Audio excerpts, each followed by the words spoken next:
Alright, kid, sit the fuck down. 'Cause this isn't your grandma's meditation. This is truth. Duct taped to a rocket. Aimed straight at the bullshit patterns that you've been using to not live your brilliance. We're not here to coddle your inner child. We're here to evolve that little shit into a quantum architect who stops asking for permission to exist and starts spending time with his words. So here's what we're going to do. We're going to chunk up, chunk down, and install the goddamn architecture of identity that already lives inside you, but which has been gagged, drugged, and buried beneath layers of societal politeness and inherited limitation. Let's say someone says, I'm not confident. Cool. Let's chunk down to the details. What does not confident look like? Do you talk quieter, avoid eye contact, procrastinate, pretend you don't care? Good. Now we've got behaviours. Now go deeper. What's the belief behind it? I don't want to be judged. I don't want to be rejected. I'm scared of being misunderstood. Now stop right there. What you just did was pattern mapping. You found the structure of the belief. And if you know the structure, you can rebuild the fucking house. Chunk up to the bigger picture. Same person says, I procrastinate on sharing my ideas, so you chunk up. Why is sharing your idea important? Because they might help people. And why is helping people important? Because it feels like my purpose. Boom. You're now in the core value territory, and this is your leverage. From here you pace. So let me get this straight. You want to help people, but you're too scared to hit send because someone might roll their eyes. You're going to bury your purpose to protect yourself from imagined rejection. That's not fear. That's fucking blasphemy. And now you lead.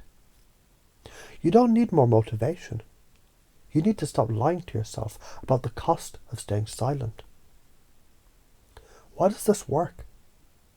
Ever heard of the reticular activating system? It's your brain's gatekeeper. It lets through what you already believe is important.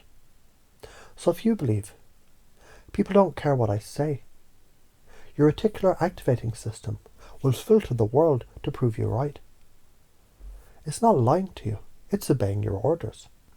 That's why belief work isn't fluff, it's neural architecture. You're either installing confidence or installing cages. Pick one. And what about mirror neurons? When you speak with power, presence and certainty, people feel it. Not because you're faking it, but because you've become the source of your own resonance. The karmic repercussion of not doing this, let me be clear. If you don't embody this truth, if you keep playing small, if you keep pretending you're figuring it out, when really you're just scared, then the universe will send reminders in the form of missed opportunities, broken relationships, quiet, creeping despair. That's not punishment, that's feedback. The karma of self-abandonment is always the same. A life that never fully began. So why are you so afraid to do this? Because you're confusing attention with rejection. You think if people look at you, they'll judge you. What if they're just trying to feel you? The old wound is, if I show my truth, I'll be alone. But guess what? You're already alone if you're hiding. True connection only happens when you broadcast the real frequency. Otherwise, all you attract are reflections of your camouflage. The top patterns that fuck us over. Overthinking. It's avoidance wearing a tuxedo. Procrastination. Fear dressed up as perfectionism. Self-doubt.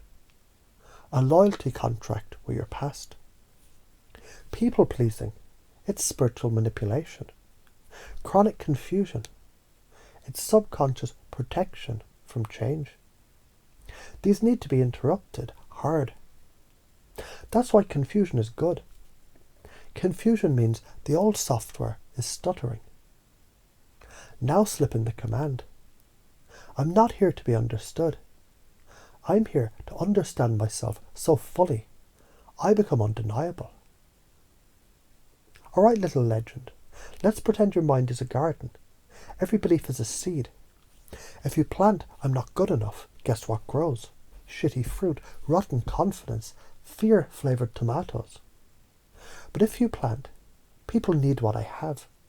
You grow courage, resonance, fucking pineapple certainty. Now let's plant this. I'm not here to be perfect. I'm here to be present. Can you remember that? Good. Now let's make it unconscious. You already know how to do this. You do it when you decide to cross the street without looking twice.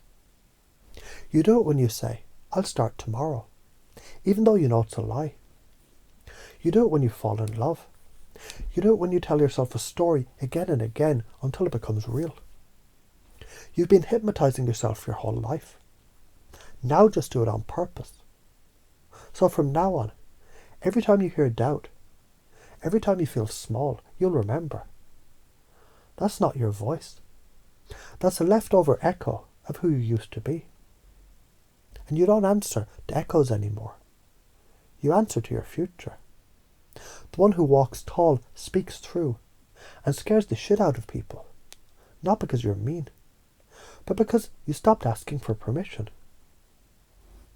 If you felt this, take a breath, let it land, and go be that version of you now.